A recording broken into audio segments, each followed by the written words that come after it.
पूरे समय कथा बुजुर्ग ज्यादा सुनते हैं, लेकिन कथा वास्तविक जो है युवा को सुननी चाहिए। राष्ट्र की, धर्म की जिम्मेदारी उसी पर होनी है, उसी को संभालना है, उसी को चेतना चाहिए, उसी को जागृति चाहिए, क्योंकि शक्ति उसी के पास है। इतने सारे लोग बिना मतलब के अपनी शक्ति को कहां कहां बेकार में समाप्त किए जा रहे हैं। अब जैसे उदाहरण के लिए मैं आपको समझाऊं कि ये हमारे भाई पुलिस में है, तो ये अपनी ड्यूटी निभा करके समाज को सुरक्षा दे करके और निर्भय समाज बना करके, निर्भीक समाज बनाकर ये राष्ट्र की भक्ति कर रहे हैं। ठीक है,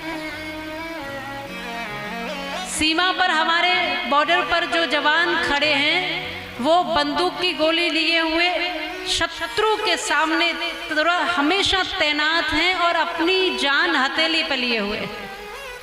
वो ऐसे राष्ट्रभक्ति कर रहे हैं। पर आप किस तरह राष्ट्रभक्ति करते हैं ये बताइए। वो 24 घंटे अपनी ड्यूटी निभा रहे, 24 घंटे अपनी राष्ट्र की भक्ति चल रही है, हर दिन राष्ट्रभक्ति कर रहे हैं। राम जी की भक्ति करनी है तो राम जी के मंदिर जाते हैं, दीपक लगाते हैं, आरती करते हैं, स्तुति करते हैं, श्री रामचंद्र कृपालु भजमन इत्यादि स्तुतियां गाते हैं ना, और राम जी की भक्ति करते। साधारण तरह हम बता देते, भगवान कृष्ण की भी इस तरह स्तुति करके भक्ति करते।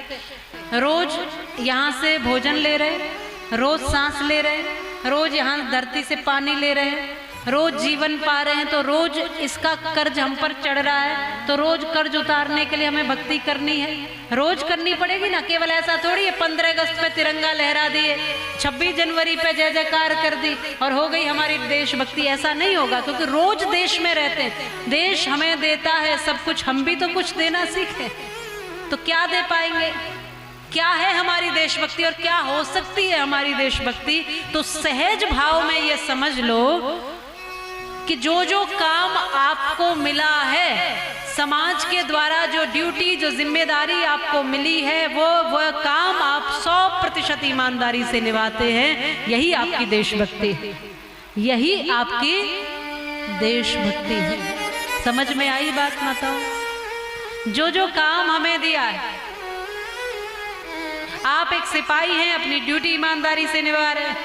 आप एक अधिकारी हैं, बिना रिश्वत के आप अपने काम को निपुणता से कर रहे हैं। आप एक डॉक्टर हैं तो बिना मरीज का फायदा उठाए आप अपना इलाज उपचार कर रहे हैं। आप एक वकील हैं तो सत्य के पक्ष में खड़े हैं और न्याय दिला रहे हैं। आप न्यायाधीश हैं तो न्याय का ही पक्ष आप सामने रख रहे हैं। आप यदि एक शिक्षक हैं तो अपने ईमानदारी से शिक्षा दे रहे हैं। कुर्सी बिना मेहनत के, बिना शिक्षा के नहीं तोड़ रहे।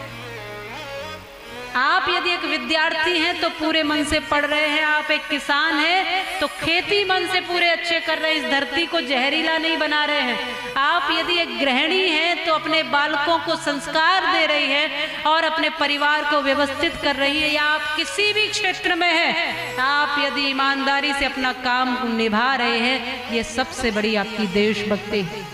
जो जो हम काम लिए बैठे हैं, जो जो काम मिला है, उसको ईमानदारी से, पूरे मन से, पूरी मेहनत से करिए, यही आपकी देशभक्ति है।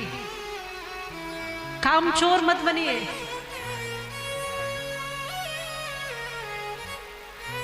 बात समझ में आई? क्या है हमारी देशभक्ति? आप जिस भी पद पे हो, वही पद अच्छे से निभ जाए, उसी में हम ईमानदार बन जाएं, वो हमारी देशभक्ति है।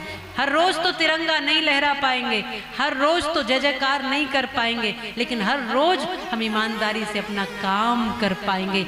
वास्तविकता यही है, यदि सब अपनी अपनी जगह पर ईमानदार हो जाए और अपना अपना काम ठीक से निभा लें, तो बताओ भ्रष्टाचार कहाँ रहेगा देश में? बताओ बुराई कहाँ रहेगी?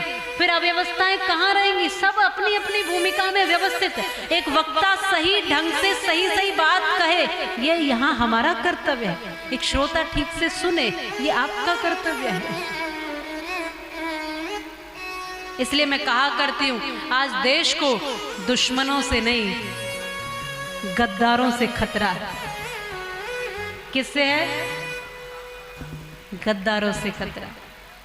देश को दुश्मनों से नहीं, गद्दारों से खतरा है। खजाने को चोरों से नहीं, पहरेदारों से ही खतरा है। और धर्म रक्षा के लिए भी, धर्म के लिए भी, राष्ट्र के लिए, धर्म के लिए, इन सब के लिए बड़ी सावधानी की आवश्यकता है।